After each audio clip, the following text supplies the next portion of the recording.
Hello, and welcome to Cotswold Cozy Mysteries. I'm Clara Whitfield.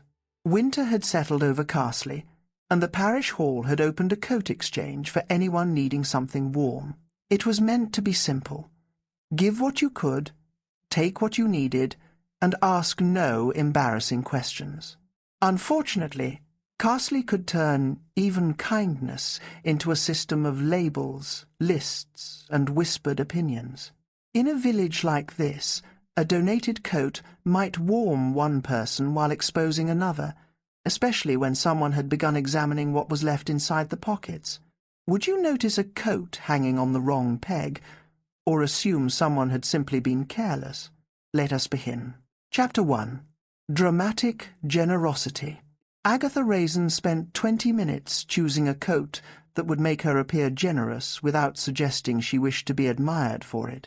She rejected the scarlet one as too noticeable, the cream cashmere as too expensive, and the black Italian coat because it still fitted and she might regret losing it.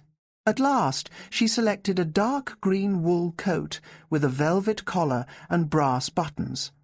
It had cost far too much in London and had been worn twice. Someone less fortunate would be delighted with it. More importantly, Carsley would notice. The parish hall smelled of damp wool, furniture polish, and weak coffee. 2 clothing rails filled the main room, while boxes of scarves, gloves, and hats stood beneath the stage.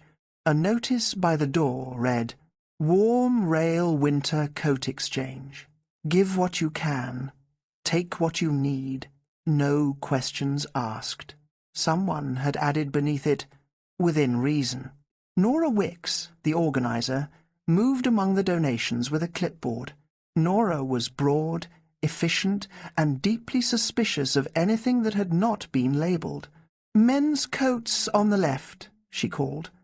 "Women's on the right. Children's items near the stage. Please do not put handbags in the hat box." Agatha entered carrying her coat. Nora inspected it. "That is very handsome." "It's warm," said Agatha. "I'm sure. It has a silk lining." "How useful." Agatha immediately disliked the way she said useful. Mrs. Blocksby approached and touched the velvet collar. "It will make someone feel rather splendid, Mrs. Raisin." Agatha brightened. "That was what I thought." "A beautiful example of dramatic generosity," said a woman behind her.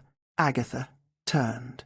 Rosalind Keat, the visiting decluttering columnist, smiled pleasantly.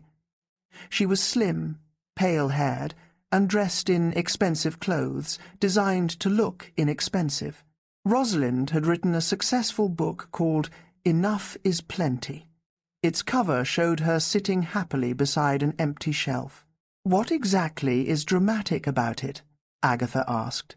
"The velvet, the buttons, the wonderful sense of entrance. It is a court." "Of course." "A very expressive one." Mrs. Cribbage coughed into her hand. Agatha suspected laughter. Sir Charles Frayth arrived carrying 2 old shooting coats. "Agatha," he said, "how charitable you look." "I am charitable." Charles examined the green coat. "I remember this. You looked like a furious field marshal." Rosalind laughed. Agatha's dislike of her became immediate and complete. "I'm sure the right person will adore it," Mrs. Blocksby said kindly. "Yes," Rosalind agreed. "Someone unafraid of attracting attention." Agatha turned away before her generosity ended in violence. Along the rear wall was a row of numbered wooden pegs. Most held volunteers' coats and shopping bags. Peg 7 held a plain navy wool coat. "Is that another donation?" Agatha asked. Nora moved quickly towards it. "No, it should not be there." "Why not?" "Peg 7 is for reserved sorting." "Reserved for whom?" "For items requiring assessment.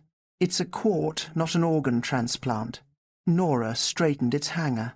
Rosalind joined them and slipped a hand into one pocket. "We have already checked those," Nora said sharply. Rosalind withdrew her hand empty. "Pegs are more revealing than labels," she said. "People always choose the same places without thinking." "It was simply hung incorrectly," Nora replied. Rosalind smiled. "The wrong coat on the wrong peg can tell one everything about a village." Agatha disliked the sentence because it sounded clever. She took a cup of coffee and stepped outside to smoke. Through the thin wall she heard Mrs. Cribbage discussing her donation. "Very expensive," Mrs. Cribbage said. "Not very practical," Nora replied. Rosalind's voice followed. "One must be careful that giving does not become self-portraiture." Agatha inhaled too sharply and coughed. Charles came outside. "You're eavesdropping," he said. "I'm smoking." "Against the wall? There's less wind." Charles leaned beside her. "You did donate the coat because you hoped people would notice. I donated it because somebody needs it. Somebody with brass buttons and military ambitions." Agatha crushed out her cigarette. "You are not nearly as amusing as you think." "I sincerely hope not." Inside, Elsie Brant was checking the windows and side doors. A retired nurse and parish hall keyholder, she wore her keys clipped to her belt. "The back passage is draughty," she said. "Keep the inner door shut." She lifted her own coat by the small loop inside the neck, and hung it neatly on peg 2, adjusting the hem so it did not touch the floor. Agatha barely noticed. Nora had removed the navy coat from peg 7 and was carrying it towards the sorting rail. "Where is that going?" Rosalind asked. "To be assessed." "You have assessed it twice." Nora straightened the shoulders of the hanger. "I am making certain." "Of what?" "Of where it belongs." Near the glove boxes stood Lorna Phelps, a young single mother who had moved to Carsley 2 years earlier. Her parka was thin and worn at the cuffs. She was staring at the navy coat. Nora noticed. A small, uncomfortable silence passed between them. Rosalind noticed that too. Agatha saw her noticing. Then Rosalind turned towards Agatha's green coat. "We should put this near the entrance," she said. "It has such personality." "It is not auditioning for anything," Agatha snapped. "My dear, I meant it as praise." Everyone became interested in the scarf boxes. Agatha picked up a carton of children's gloves. "Where do these go?" "Near the stage," Nora said. "I know that." "You asked." Agatha marched away. Behind her, hangers clicked, and Nora resumed giving instructions. The navy wool coat disappeared from peg 7. Agatha did not see where Nora put it. She remembered only Rosalind's laughter. Chapter 2. Pockets. By the following afternoon, the warm rail had acquired the atmosphere of a customs inspection. Rosalind Keat sat at a folding table near the parish hall entrance, checking every donated coat before it reached the rails. Beside her stood 3 labelled trays: "Return to owner," "Discard," "Private." Agatha distrusted the 3rd tray on sight. Rosalind reached into the pocket of a brown overcoat and produced 2 theatre tickets. "Last March," she said. "Miss Esther Players, The Importance of Being Earnest." The coat's owner, Mr. Pritchard, reddened. "My sister gave me those." "How lovely." "She was in the cast. Even lovelier." Mr. Pritchard snatched the tickets and walked away. Rosalind smiled after him. "It is extraordinary how much people leave behind." "Most people expect the contents to be thrown away," said Mrs. Blocksby. "Yes, but that would be wasteful." Mrs. Blocksby looked at the private tray. "Not everything discarded is meant to be shared." Rosalind's smile remained pleasant. "Of course not." Agatha was helping at the village shop end of the hall, where Mrs. Patel had donated several packets of gloves and was complaining that Nora had arranged them by colour instead of size.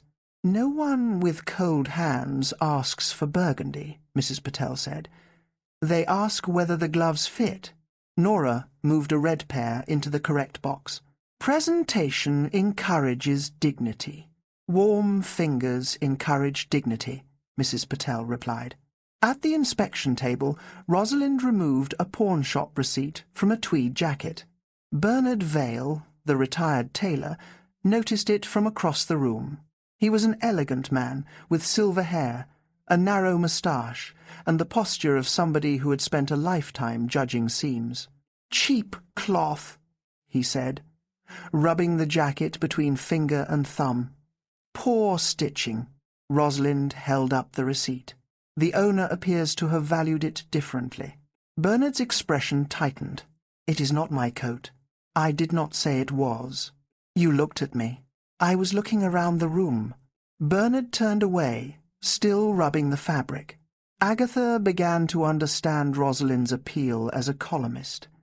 She asked questions softly enough to sound sympathetic, but each one left a small wound. A child's drawing appeared in the next pocket. Rosalind unfolded it. It showed a blue house, a stick woman, and a smaller stick figure beneath a yellow sun. Lorna Phelps, who had entered carrying a bag of children's boots, froze. Rosalind glanced at the name written in one corner. "Maisie." Lorna crossed the room and took the paper from her. "That is my daughter's." "How sweet. It was in my old coat. Then you must have donated it." "I know what I donated." Lorna folded the drawing sharply and pushed it into her handbag. Rosalind leaned closer. "I hope you did not mind my checking. You did not ask. We have to make sure nothing important is lost. That depends who decides what is important." Lorna walked towards the children's table. Several villagers watched her while pretending to examine gloves. Agatha disliked Lorna's manner, but she disliked the watching more. Rosalind opened another coat pocket and found a crumpled nursery invoice. Lorna turned back. For a second, neither woman spoke. Then Rosalind smoothed the paper. "An administrative nuisance? Give it to me." Rosalind did so at once. "Of course." Lorna looked at the amounts and went pale. "I paid this." "I'm sure you did." The words sounded kind. They were not. Mrs. Bloxby stepped forward. "Lorna, could you help me with the boots?" Lorna followed her, without replying. Agatha saw Mrs. Bloxby place a gentle hand near Lorna's elbow, but not quite touch her. It was the sort of kindness that allowed a person to pretend it had not been needed. At the table, Rosalind opened a dark coat, donated by Martin Cray. Martin was Carsley's nearest thing to a fashionable solicitor. He was polished, well-barbered, and generous in ways that ensured his name appeared on notices. He stood beside Nora, describing the coats he had donated. "All excellent quality," he said. "Barely worn." Rosalind slid her hand into an inside pocket. Her expression changed, only slightly. Agatha noticed, because she had been watching Rosalind's face with concentrated hostility. Rosalind removed a folded sheet of paper. It was cream, thick and covered in close typing. Martin stopped speaking. Rosalind glanced at the first lines. "Something legal-looking," she said. Martin approached the table. "That belongs to me, does it?" "It came from my coat." Rosalind folded it once more. "How fortunate we checked." She placed it beside her notebook instead of returning it. Martin's voice became formal. "Rosalind Keat. I would like that document." Agatha noticed the use of her full name. Rosalind looked up. "I thought you said the coat was no longer yours." "The coat is not. Its contents are. An interesting distinction." Nora began straightening empty hangers. "Perhaps we should keep things moving." Martin held out his hand. Rosalind returned the paper, but not before slipping a short note into her notebook. Agatha saw it. So did Martin. "What did you write?" he asked. "A reminder? About my document? About pockets?" Martin's face lost its pleasant expression.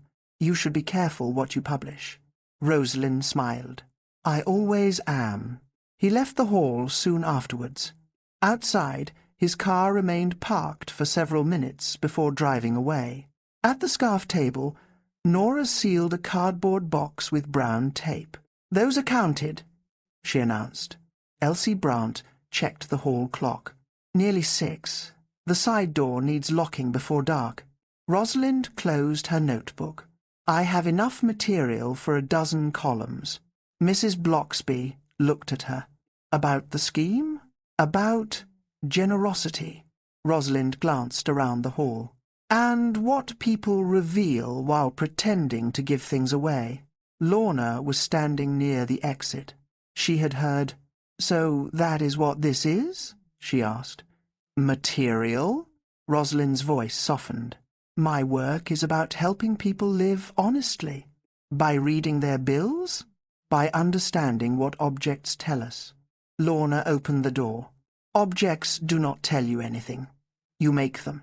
She left before anyone could answer. A cold gust moved through the hall. On the back wall, peg 7 was empty. The navy coat had been placed on the main rail between a red duffel coat and a brown raincoat. Rosalind walked towards it and felt inside one pocket. This time she found something. Her fingers closed around a small folded scrap. She read it. Then she slipped it into her notebook. Agatha moved nearer. What was that? Rosalind shut the notebook. "Something private. You have a tray for that." "Yes." Rosalind tucked the notebook into her handbag. "But this may be useful." Chapter 3. Under a Mountain of Coats. The first public evening of the Warm Rail drew more people than Nora had expected. Some came to donate. Some came to browse. Others came because Carsley had always regarded charity as a spectator activity. By 6:30, the parish hall was crowded with damp coats, flushed faces, and the smell of instant coffee. Villagers moved between the rails, pretending not to notice who was taking rather than giving. Agatha had been assigned to the women's section. Nora had also given her a badge marked "Volunteer," which Agatha felt looked unnecessarily official for a job involving hangers.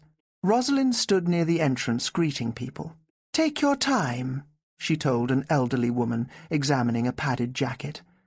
"There is no shame in needing warmth." The woman put the jacket back immediately. Agatha watched Rosalind turn to the next visitor with the same compassionate smile. "She makes people feel as though they have been diagnosed," Agatha muttered. Mrs. Bloxby, sorting hats nearby, heard her. "She means well. So do dentists." Across the room, Lorna Phelps stood beside the navy wool coat. She touched the sleeve, then withdrew her hand when Nora looked over. Nora approached. "That one is a good quality garment. I can see that. It may be rather large. I can see that too." Nora lowered her voice. "We have a signing sheet." Lorna's expression hardened. "I thought there were no questions." "It is only for our records." "Then it is a question with a pen." Elsie Brant appeared beside them. "Let her try it on, Nora. We need an accurate record. We need people not to freeze." Nora straightened a hanger. "The rules protect everyone. Mostly the people making them," Lorna said. She lifted the navy coat from the rail. It was too broad in the shoulders, and the sleeves covered part of her hands, but it was thick and warm. She left it open over her worn parka. Rosalind noticed. "Very becoming," she said. Lorna gave her a look of pure dislike. "It's warm. That is what matters." Rosalind's gaze moved to the unsigned sheet on the table. Lorna saw that too. She walked towards the door without signing. A murmur followed her. Mrs. Cribbage leaned towards Agatha. "Some people do not like procedures." "Some people do not like being watched," Agatha replied. Mrs. Cribbage looked surprised. Before Agatha could enjoy her own fairness, Nora called from the far rail, "Agatha, could you move this forward?" A wheeled clothes rail stood near the stage, packed with heavy winter coats. Agatha gripped one end. "It is stuck. You have to lift slightly before pushing," Nora said. "I know how wheels work." Sir Charles appeared with a glass of red wine he had somehow obtained, despite the hall serving only tea and coffee.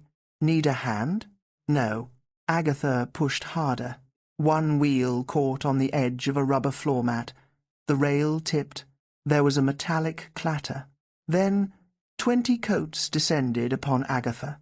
For several seconds she disappeared beneath tweed, waxed cotton, and a fur collar that settled across her face like a dead animal. The hall went silent. Charles pulled away a brown overcoat. "Agatha, I am perfectly all right." Her voice emerged from beneath several layers of wool. Someone laughed. Then several people did. Charles and Mrs. Blocksby helped her upright, while hangers slid around her feet. Her volunteer badge had twisted sideways. A knitted hat sat on her head. Rosalind approached, smiling. "My dear Agatha, are you hurt?" "No." "What a marvellous image!" It was not an image. It was an accident. Rosalind removed the hat from Agatha's head, the generous buried beneath her own donations. They were not mine. Even better. A perfect little lesson in performative giving. The laughter faded, but not quickly enough. Agatha's face burned. "I was helping. Of course you were." That tone again. Kind enough to deny, sharp enough to wound. Charles began setting the rail upright. "Perhaps we should save the social analysis until Agatha is no longer wearing the stock." "I am not wearing anything." A tartan scarf was still hanging from her shoulder. Agatha threw it onto the table. At that moment, Lorna returned through the side door. She was no longer wearing the navy coat. Elsie noticed first.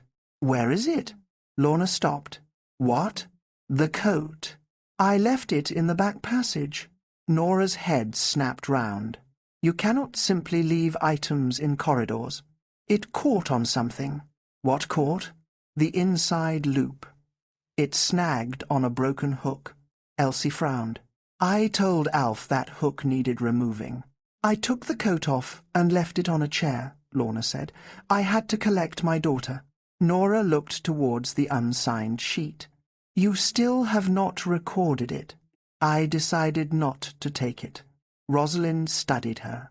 "Was it uncomfortable?" Lorna looked directly at her. "The coat was fine." She left again. Nora hurried towards the back passage. Agatha, eager to escape the attention of the room, followed. The passage was narrow, cold, and lined with stacking chairs. A broken brass hook projected from one wall. The navy coat lay across a chair, one sleeve touching the floor. Its inside neck loop had partly torn away. Nora lifted it with irritation. "Careless." "She said it caught," Agatha replied. "People always have explanations." Nora carried the coat back into the hall and placed it on the rail. Rosalind watched her. Then she glanced at the damaged loop. Agatha saw the interest in her face. "What now?" Agatha asked. Rosalind smiled. "Nothing." She touched the coat's pocket.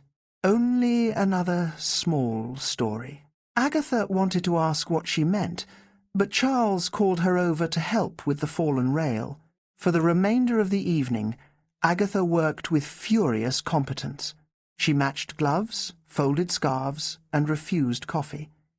Whenever anyone mentioned the accident, she stared until they found another subject. At closing time, volunteers began drifting towards the Red Lion. Rosalind remained near the navy coat, writing in her notebook. Nora sealed the recipient sheets inside a folder. Elsie collected cups. Reverend Blocksby checked the heaters. Agatha put on her own coat, not the green one. That still hung near the entrance, admired by nobody. Rosalind looked up. "You must not take today personally." Agatha stopped. "I don't." "Good. Vanity can make generosity so exhausting." Agatha stepped closer. "And prying can make kindness look remarkably like cruelty." For the first time, Rosalind's smile slipped. only for a second. Then she closed her notebook. "I shall meet everyone at the Red Lion." Agatha walked out before she said more. Behind her, the hall doors remained open, and the navy coat hung quietly among the others. Its torn loop was hidden inside the collar. Chapter 4. The Back Passage. The Red Lion was warmer than the parish hall, and considerably less charitable. By 9:30, the volunteers had taken over 2 tables near the fire. Nora drank white wine with the concentration of someone completing paperwork. Bernard Vale complained about plastic buttons. Reverend Blocksby looked tired. Mrs. Blocksby watched the door. Rosalind had not arrived. "She said she was coming," Nora said. "Perhaps she found another pocket to inspect," Agatha replied. Charles raised his glass. "Still wounded?" "I am not wounded." "You have mentioned her 6 times." "I have mentioned her once." 6 differently phrased occasions. Agatha ignored him. Bill Wong entered the pub just as Elsie Brant came through the other door, pale and without her coat. "There's been an accident," Elsie said. The room quietened. "Rosalind," she added. "In the back passage." Bill set down the coffee he had just ordered. "What sort of accident?" "She's fallen near the storage steps." No one asked the next question. Elsie's face had already answered it. Bill left with Reverend Blocksby and the landlord. Agatha followed before anyone could stop her. Charles followed Agatha. The cold had sharpened outside. Frost shone along the lane, and the parish hall windows looked dull and yellow against the dark. Bill turned at the door. "Agatha, stay in the main room. I can help." "You can help by not touching anything." "I know that." "You said that last time." Charles placed a hand lightly on her shoulder. "Let the police be police. You are not police either." "No, but I am better at standing about decoratively." They waited near the cloakroom while Bill examined the back passage. The hall looked different without people in it. Coats hung in dense, silent rows. A half-empty coffee cup stood beside Nora's folder. One child's mitten lay beneath the table. Elsie sat on a folding chair, hands clasped. "I came back to check the side door," she said. "I thought I had left it unlocked." Bill appeared in the doorway. "Who was here at closing?" Nora had arrived behind them, followed by Mrs. Blocksby. "Rosalind, Elsie, Alf, Agatha, and me," Nora said. "Bernard left early. Martin Cray had already gone." "I left before Nora," Agatha said. "So did I," Charles added. Bill looked at Elsie. "When did you return?" "About 10 minutes ago." "And the door?" "Shut, but not properly secured." "Locked?" Elsie hesitated. "I thought it was." Bill made a note. Agatha looked towards the numbered pegs. Peg 7 was empty. Peg 3 was not. The navy wool coat hung there, buttoned from collar to hem. Bill, he followed her gaze. "That coat was on the main rail earlier," Agatha said, "and before that it was on peg 7. Nora frowned. "It must have been moved during the evening. It was left in the back passage," Agatha said.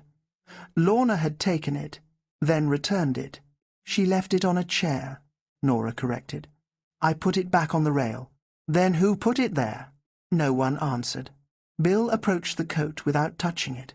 "Was it buttoned earlier?" "No," Agatha said at once. "Lorna wore it open." Nora folded her arms. "She may have buttoned it before returning it. She said she left it on a chair. People say many things when embarrassed." Mrs. Blocksby looked at Nora. "Embarrassment is not evidence." Nora began straightening a hanger on peg 4.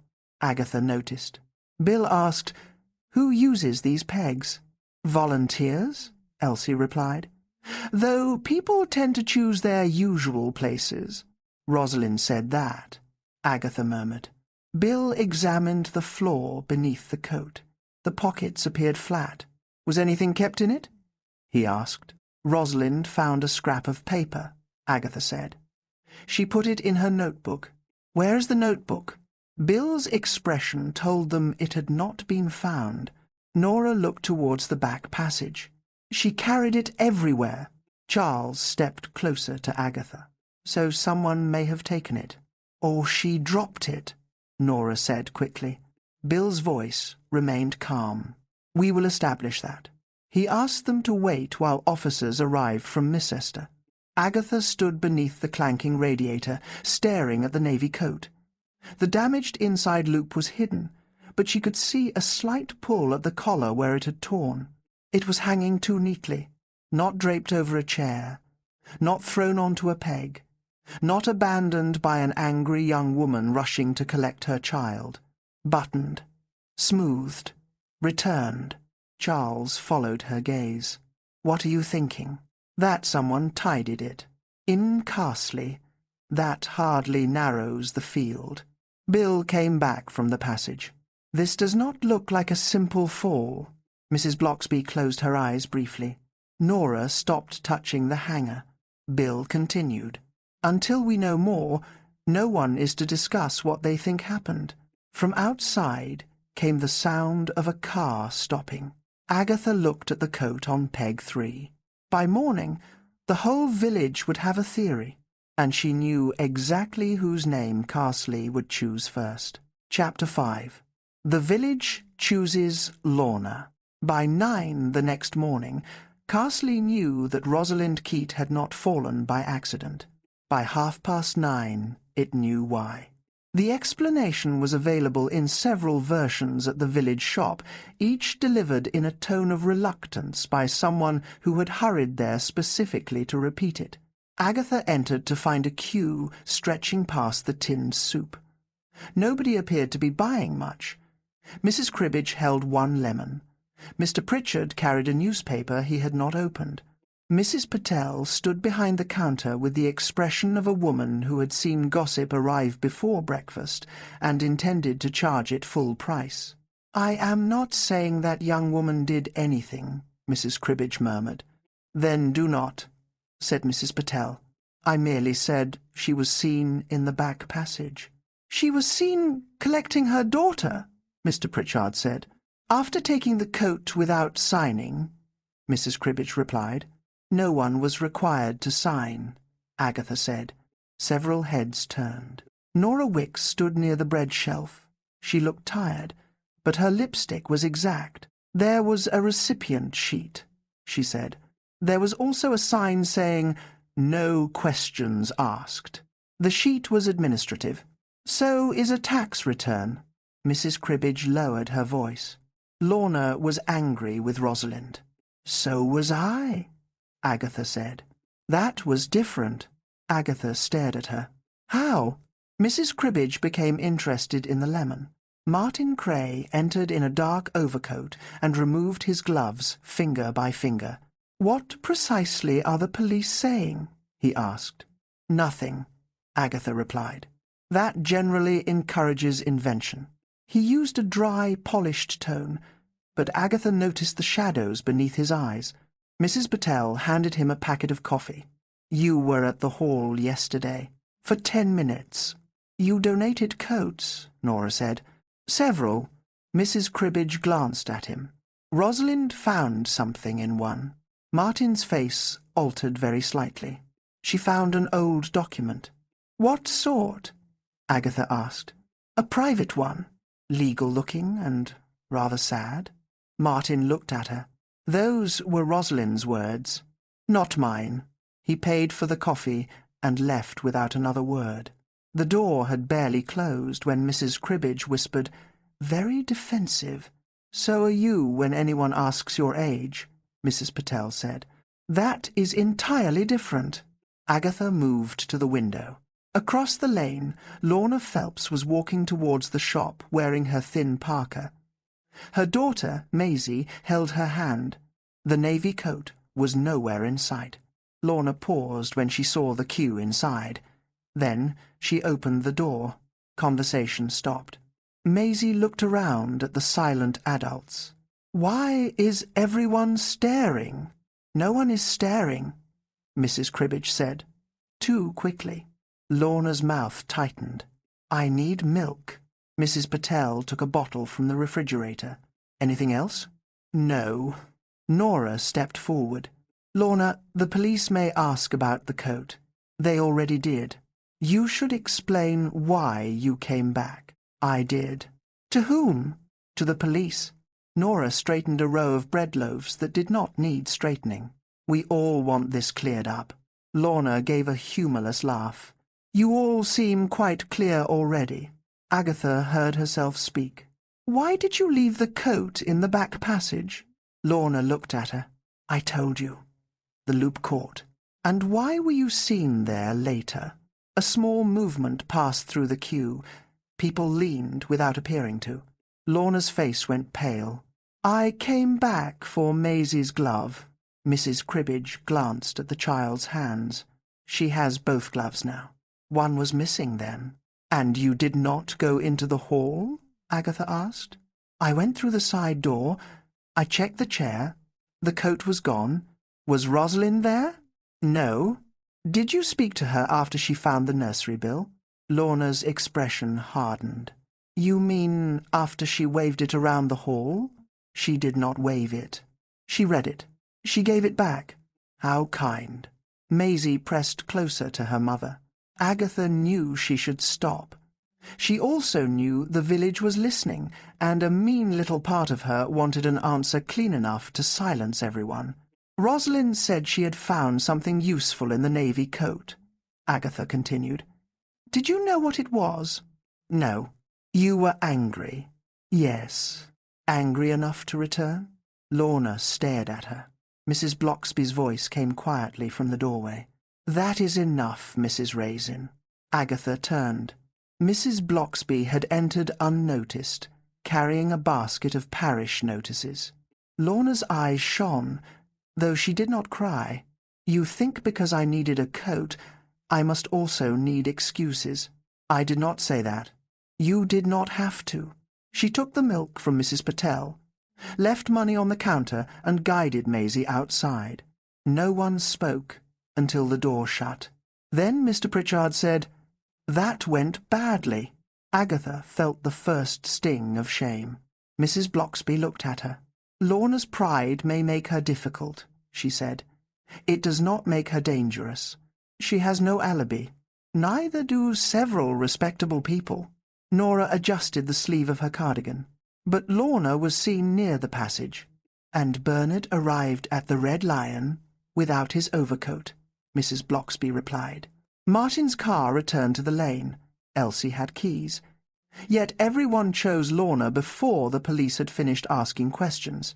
The shop grew uncomfortable. Mrs. Patel rang up Mrs. Cribbage's lemon. 28 pence.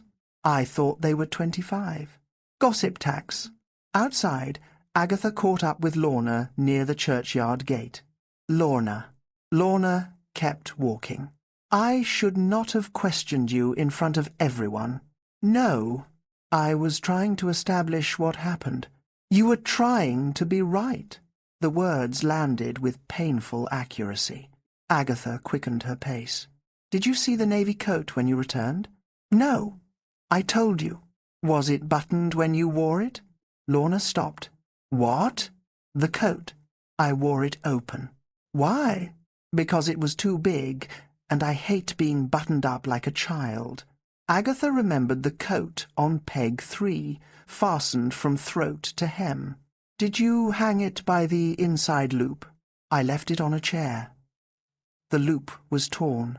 Lorna looked towards the shop windows, where several figures suddenly became interested in groceries. "I did not kill that woman," she said. Then she walked away with her daughter. Agatha remained by the churchyard wall. She had followed the village's easiest story because it fitted what everyone already believed. Worse, it had fitted what she had wanted to believe. The navy coat had been worn open. Someone else had buttoned it. Chapter 6. Hodge, Boswell, and the Buttoned Coat. Rain began after lunch and turned the windows of Agatha's cottage grey. She had brought home 3 damp coats from the parish hall because Nora had insisted the volunteers help dry them. They now hung from chairs in the sitting-room, filling the place with wet wool. Hodge occupied the warmest cushion. Boswell sat beneath one sleeve and attacked the lining whenever it moved. Agatha lit a cigarette, made tea, and tried to reconstruct the previous evening. The navy coat had begun on peg 7. Nora moved it to the main rail. Lorna wore it open. The torn loop caught on a broken hook in the back passage. Lorna left the coat across a chair. Nora claimed she returned it to the rail. Later, someone buttoned it and hung it on peg 3. That person had also removed whatever Rosalind had found in the pocket. Agatha drew a rough plan of the hall on the back of an electricity bill. Hodge stepped onto the paper. "Move." He sat down. Boswell leapt onto the back of a chair and caught one paw in the hanging loop of Agatha's damp coat. The coat slid sideways. Boswell panicked, dragged it halfway to the floor, and escaped with an offended cry. Agatha lifted the coat. The loop had caught on a loose metal clasp beneath the chair's wooden rail. She stared at it. A coat thrown onto a chair landed unevenly. Sleeves twisted. The lining showed. A coat placed on a hanger was supported at the shoulders. A coat hung directly from its inside loop, pulled sharply at the neck. She inspected one of the parish coats. Its loop was stretched, and the collar puckered slightly. The navy coat had shown the same strain. Someone had not used a hanger. Someone had lifted it by the loop and placed it directly on peg 3. Agatha telephoned Bill Wong. "You sound pleased," he said. "I have discovered something. That usually worries me." The navy coat was not merely moved. It was hung by the inside neck loop. There was a pause. "And?" "The loop was already damaged. Lorna would not have used it. Bernard Vale would handle a coat by the shoulders. Nora uses hangers. You are making assumptions. I am identifying habits. That is a more respectable word for it." Agatha ignored this. Someone buttoned the coat, emptied the pockets, and hung it carefully. That is not what Lorna described. No. Bill's tone changed slightly. "You have checked her statement?" "I have checked common sense. We found no reason to believe she buttoned it. A shopkeeper remembers seeing her in it earlier. Open, sleeves too long." Agatha felt a small triumph, immediately spoiled by guilt. "So she is cleared?" "No. But the coat does not prove she returned it." "Was Rosalind's notebook found?" "No. What about the side door?" "It was locked when officers arrived, but the latch had been turned from inside. So whoever left last had a key, or knew the building." "Elsie." "Agatha. She has keys. So does Reverend Bloxby. Nora had a temporary set. The cleaner has one. Do not march into the village and accuse the first person carrying metal." "I do not march." "You marched into the shop this morning." Agatha said nothing. Bill continued more gently. "Lorna told us you questioned her in front of her daughter." "I know. Then correct it before you do anything else." After the call, Agatha looked at the rain running down the glass. Charles had been right. She had mistaken shame for guilt. That did not improve her mood. A knock came at the door. Sir Charles entered without waiting, carrying a paper bag. "I brought sandwiches." "Why?" "You forget to eat when you are persecuting the innocent." "I am not persecuting anyone." "Good. Then these are celebratory." He put the bag on the table and surveyed the coats. "Have you opened a laundry?" Agatha explained the loop. Charles listened while eating half a ham sandwich. "So the person who moved the coat was tidy, methodical, possibly old-fashioned. Possibly. Someone who thinks sleeves must not touch floors." Agatha looked at him. "Why say that?"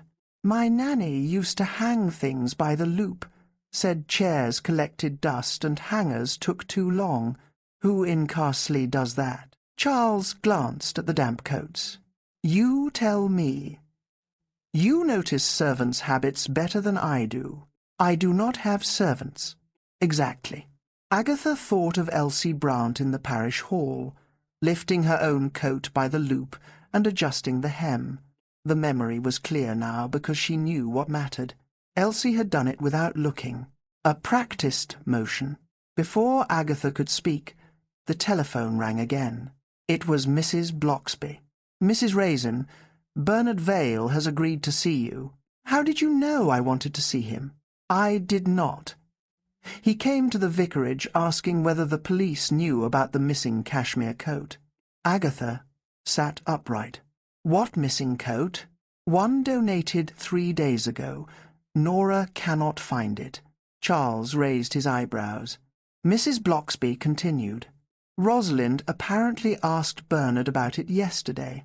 Agatha looked at the wet coats, the torn loops, and the plan beneath Hodge. The careful habit pointed one way. A missing expensive coat pointed another. For the moment, Bernard Vale looked like a more comfortable suspect. That should have warned her. Chapter 7. The Wrong Accusation. The Red Lion was full by 7. Word had spread that the warm rail might close, which brought out people who had neither donated nor taken a coat, but felt strongly about how both should be done. Nora stood near the fire, with a folder beneath one arm. "We cannot continue while the hall is part of a police investigation," she said, "nor while items are being removed without proper records." Lorna, seated alone at the end of a bench, looked up. "You mean by me?" "I did not name anyone." "You did not need to." Agatha had arrived determined to apologize. Instead, she found herself irritated by Lorna's hostility and by the villagers' expectant silence. Bernard Vale sat near the bar, rubbing the cuff of his jacket between finger and thumb. Elsie Brant drank tonic water with the composure of someone waiting for a doctor. Mrs. Bloxby watched Agatha closely. Sir Charles leaned against the mantelpiece. "Go carefully," he murmured. "I always do." No one here believes that. Nora opened the folder. The recipient sheet must remain, otherwise people may take advantage. Mrs. Patel, who'd come straight from the shop, said, "Of free second-hand coats? Systems exist for a reason." "So do locked cupboards," Bernard said. Nora turned to him. "What is that supposed to mean?" "Only that your system failed to prevent a cashmere coat from disappearing." The room stirred. Agatha looked at Bernard. "You knew about that?" "I knew it had been donated." "And Rosalind questioned you." Bernard's fingers stopped on his cuff. "She questioned everyone. She knew you sold coats privately." "I sell clothes. I am a tailor." "Retired tailor," Nora corrected. Bernard's eyes narrowed. Agatha felt the room shifting towards him. It was a more respectable suspicion than Lorna, and therefore more exciting. Then she saw Lorna rise. "I am leaving." Agatha stepped in front of her. "Wait." Mrs. Bloxby said quietly, "Mrs. Raisin." But Agatha had already begun. "You returned to the parish hall after closing. For a glove. You used the side passage." "Yes."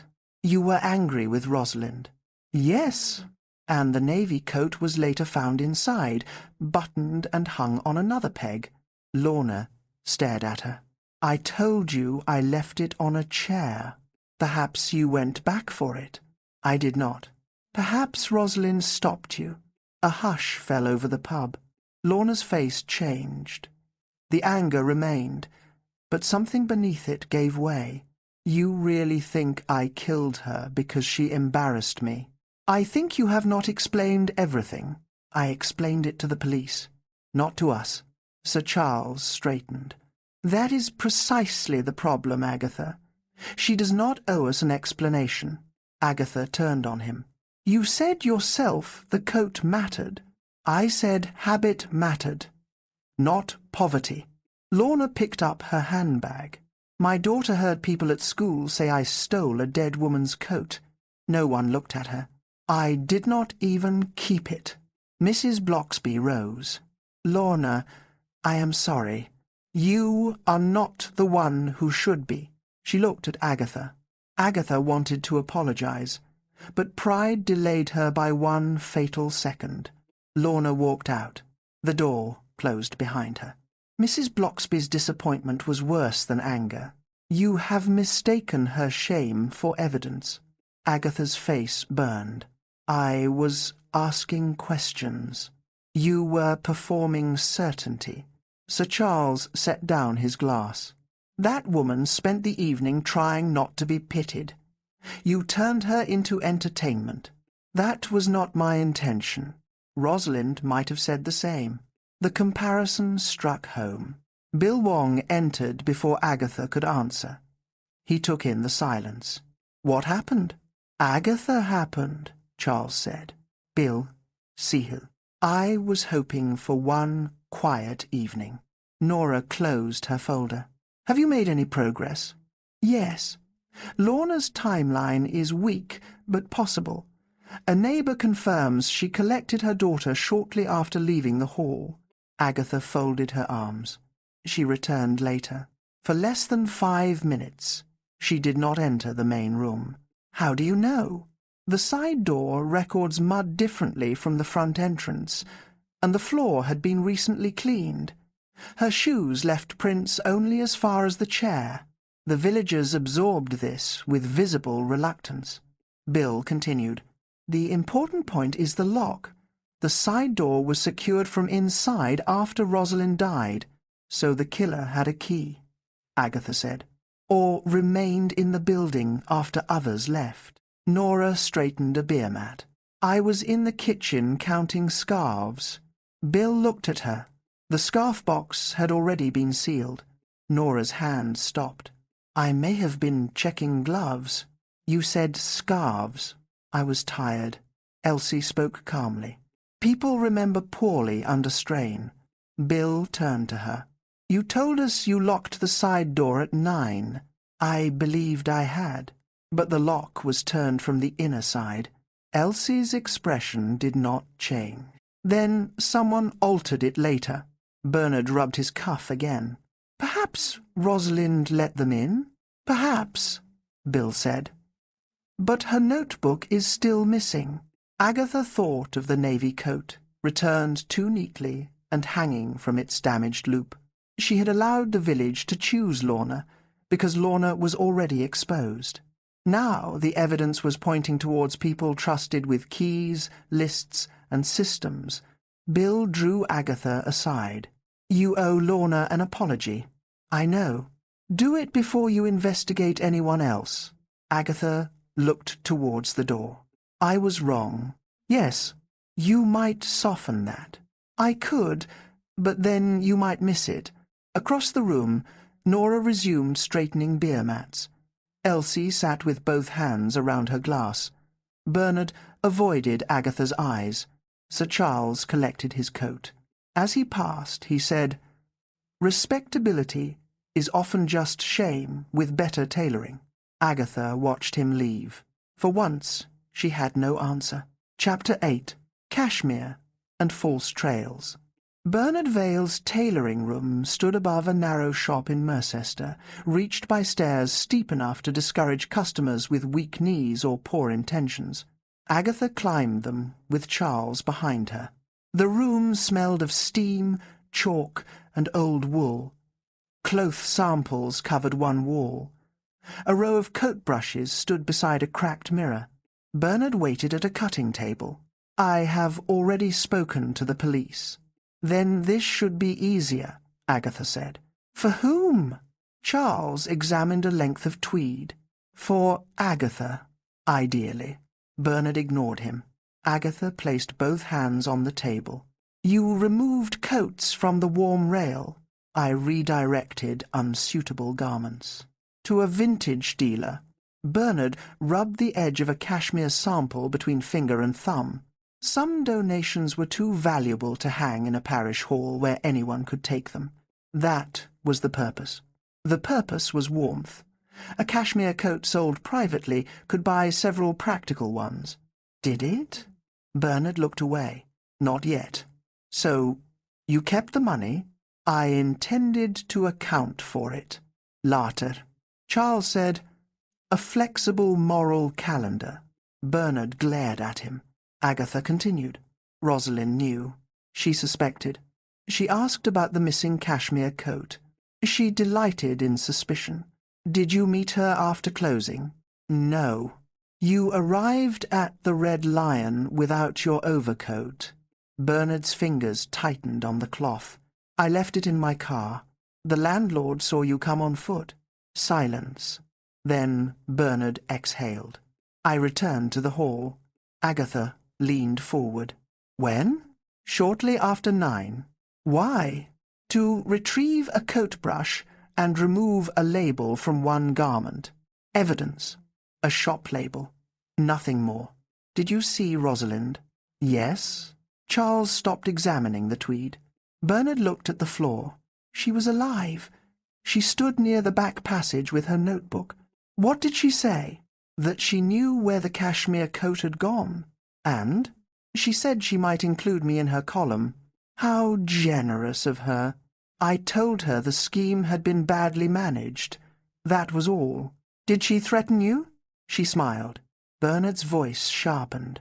That woman could make a smile feel like a summons. Agatha understood that rather well. What happened next? I left. Through which door? The front. Did you touch the navy coat? No. Did you see it? It was draped over a chair in the passage.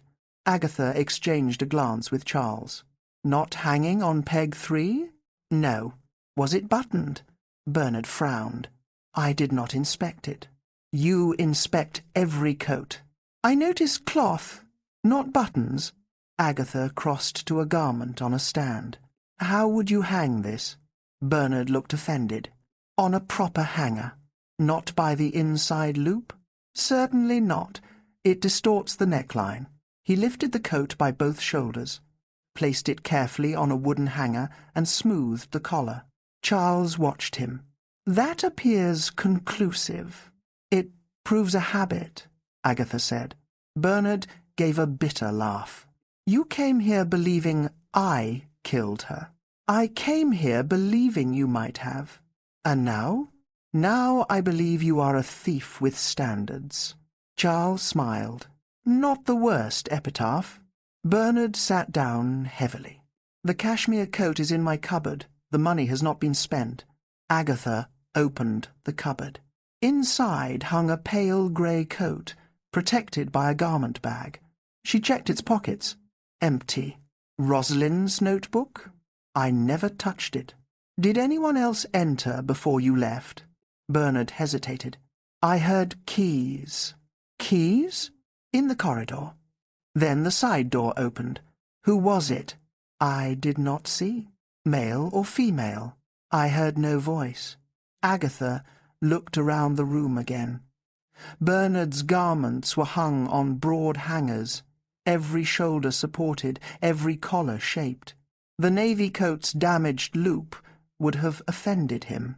The theory which had seemed so neat began to unravel. Outside, Charles waited until they reached the pavement. So Bernard is not our murderer. He could still be lying. He is, just not about the coat. Agatha looked back at the upstairs window. The navy coat was still on the chair when Bernard left, which places its movement later. After 9, and by someone with keys. Agatha thought of Nora's temporary set, then of Elsie's permanent ring.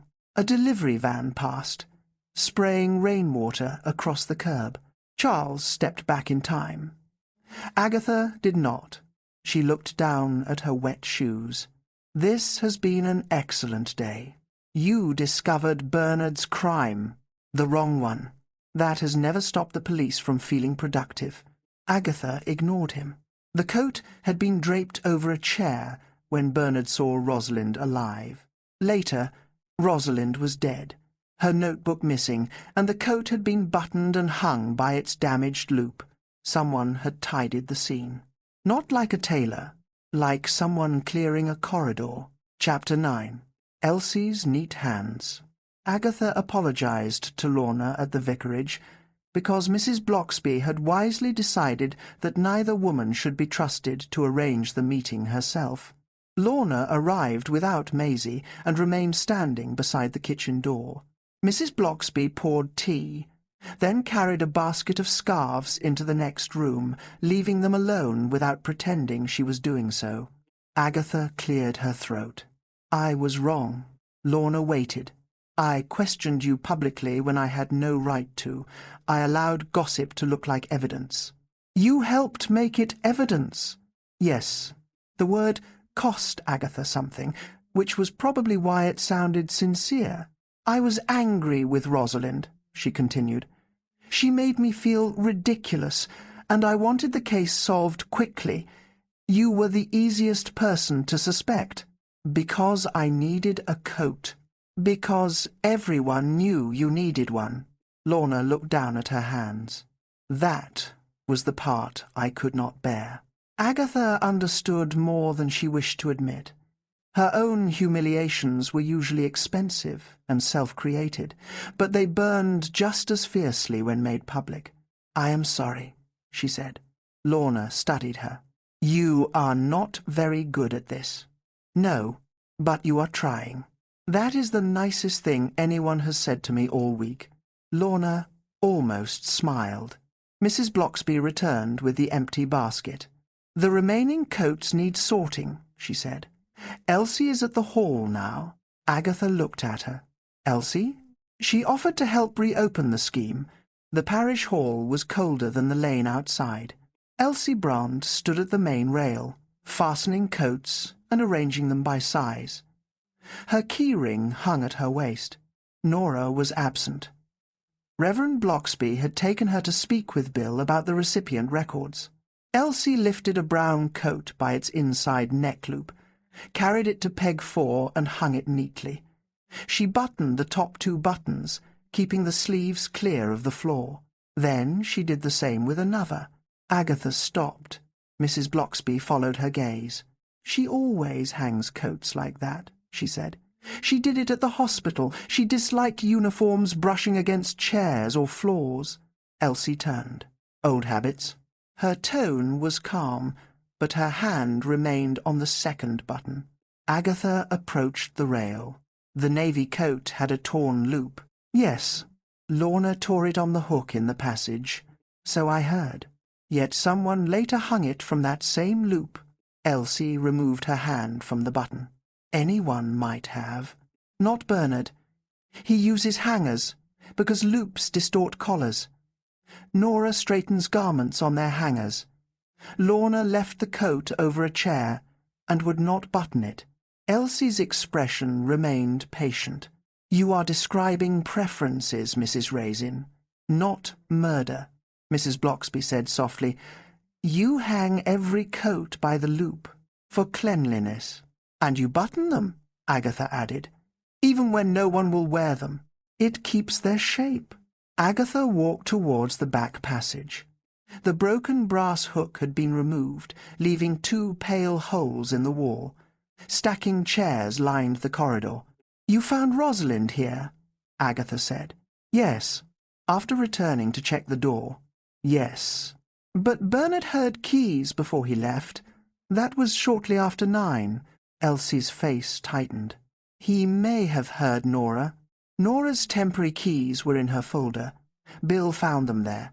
Mrs. Blocksby looked stricken. "Elsie, what did Rosalind find?" Elsie answered, as if taking a patient's temperature. "I do not know." Agatha returned to the main room. "You kept a private list." This time Elsie did not answer. "A list of people you helped take coats anonymously," Agatha continued. "People Nora might not consider deserving. Rosalind found it in the navy coat." "No. She found something folded in the pocket and put it in her notebook." Elsie's fingers moved towards her keys. Mrs. Blocksby said, "You helped people quietly. There was kindness in that. There was dignity." "At first," Agatha said. Elsie's eyes sharpened. You know nothing about it. I know Rosalind planned to turn those names into a column. She said no names would be printed, but everyone in Carsley would know. Elsie looked towards the rails. She called it a portrait of hidden need. She said it would inspire people. And you asked for the notebook. I asked her to leave them alone. What happened? Elsie's composure cracked, though only at the edges. She laughed. Not cruelly. That was worse. She said people always believed privacy was dignity when it was usually shame.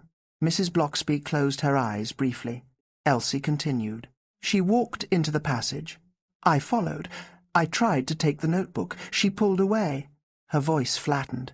She fell against the storage steps. The hall seemed very quiet. You could have called for help, Agatha said. I checked her. There was nothing to be done. The retired nurse spoke with terrible certainty. So, you took the notebook. I took the page with the names. And the navy coat? It was on the chair. I thought Lorna might be blamed for leaving it there. Agatha looked at her. So you returned it to the hall. I buttoned it and hung it up. I meant to protect her. On peg 3. Elsie's eyes flickered towards the numbered row. I did not notice the number. No, Agatha said. You noticed only that the hem was off the floor and the sleeves were clear. Your hands followed their habit. Mrs. Blocksby's voice was gentle. Where is the notebook? Elsie looked down. In the locked cupboard, beneath the stage. Agatha felt no triumph. Elsie had acted from protection, then turned protection into control. She had decided whose secrets should remain hidden, just as Nora had decided who deserved warmth, and Rosalind had decided whose shame made useful reading. Footsteps sounded outside. Bill Wong entered with Reverend Blocksby. He looked from Agatha to Elsie, and then to the coats on the pegs. I think, Agatha said, you should open the cupboard. Elsie unclipped the keys from her belt. Even then, she selected the correct one without looking. Chapter 10. The coat on peg 3. 2 evenings later, the warm rail reopened. The parish hall cloakroom looked almost unchanged.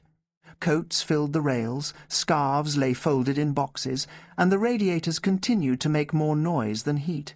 But Nora's recipient sheet had gone. In its place stood a small card. Take what you need. No explanation required. Mrs. Patel had added beneath it, This means you, Nora.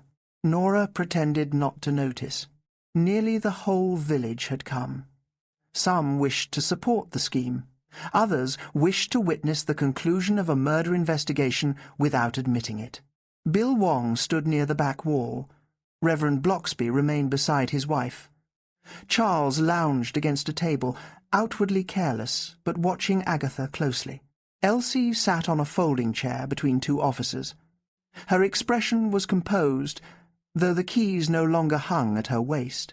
Lorna stood near the entrance with Maisie. Agatha faced them. Before speaking about Rosalind, she turned to Lorna. I accused you because you were angry, embarrassed, and unwilling to explain yourself. Several villagers looked down.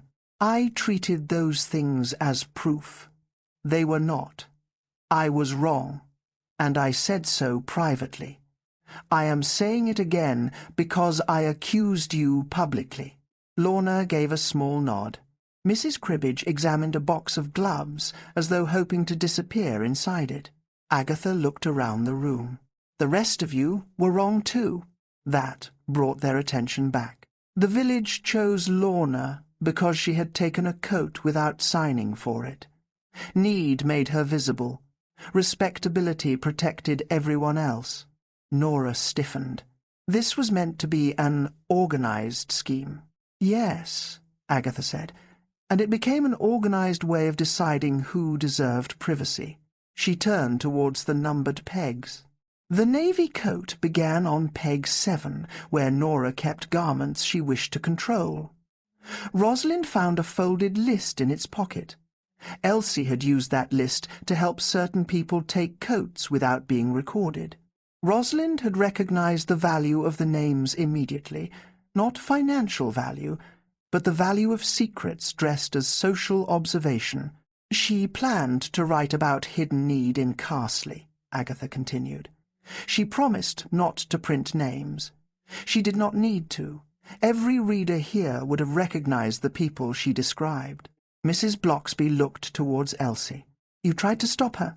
Elsie's voice was quiet. "I asked her to return the list. She refused," Agatha said. "You followed her into the back passage. During the struggle for the notebook, Rosalind fell against the storage steps." Elsie closed her eyes. "I did not mean for her to fall." "No. But afterwards you made choices." The hall remained silent. "You took the page of names and hid the notebook. Then you saw the navy coat on the chair. You feared its presence would point towards Lorna, so you carried it into the cloakroom. I was protecting her." "You thought you were." Agatha walked to peg 3. "But you buttoned the coat from top to bottom and hung it directly by the damaged inside loop. You did not use a hanger. You did not throw it onto the peg. You handled it exactly as you handled hospital uniforms for years. Sleeves clear, hem off the floor, corridor tidy." Bill glanced at the coat. "The torn loop was under fresh strain," he said. "Fibres from it were found on peg 3. Agatha continued. "You chose the wrong peg because you were not thinking about numbers. You were thinking about order. Your habit remembered what your mind tried to conceal." Elsie looked at her hands. "I had spent years helping people without making them ask. Rosalind would have destroyed that." "She would have exposed them," Mrs. Blocksby said gently. "But you could not protect dignity by deciding everything for everyone." Elsie's composure finally broke. She made their pain sound interesting. Agatha understood the fury in that sentence. Rosalind had turned private wounds into clever material. Elsie had hated her for it. Yet Elsie had also kept lists, selected recipients, and chosen whose pride mattered. Kindness had become authority without anyone noticing. Bill stepped forward. "Elsie Brant, I need you to come with us." Elsie rose. As she passed the coat rail, she noticed a sleeve touching the floor. Her hand moved towards it automatically. Then she stopped. The officers led her outside. For several moments, nobody spoke. Maisie crossed to the navy coat. "Can Mum have that one?" Every adult in the room looked at Lorna. Lorna almost laughed. "No," she said. "It's too big." Mrs. Patel took another coat from the rail, a plain charcoal one with deep pockets.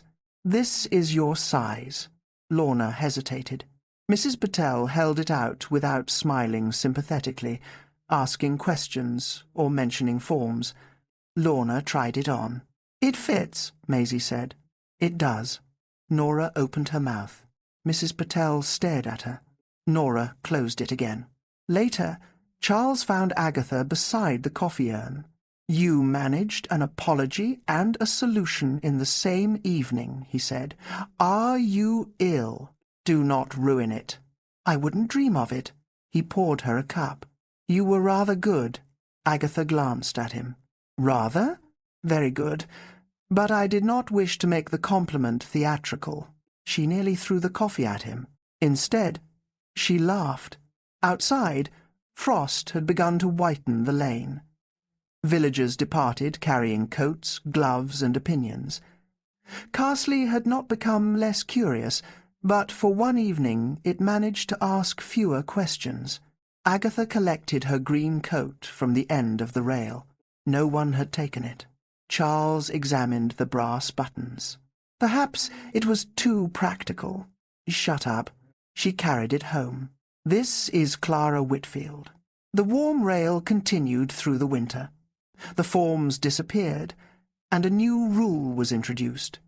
No one was to ask why a coat had been taken. Carsley obeyed imperfectly. which was still an improvement. The navy coat had seemed ordinary wool, buttons, lining, loop, and peg, yet it remembered what witnesses forgot. Habit often speaks most clearly when people believe they are acting carefully. Charity is not only what we give, it is also the privacy we allow another person to keep. At home, Agatha hung her green coat with unusual care, then told Hodge not to look so superior. Outside, Carsley settled into the cold, buttoned against the wind and perhaps a little more careful with one another. Would the coat on the wrong peg have caught your attention, or would you have followed the village's easiest suspicion? Thank you for joining me, Clara Whitfield, for another mystery from Cotswold Cozy Mysteries. Do share which clue first made you question the village's story. And when the final scarf has been folded away, Agatha Raisin may find that the next quiet corner of Carsley is already hiding a very noisy secret.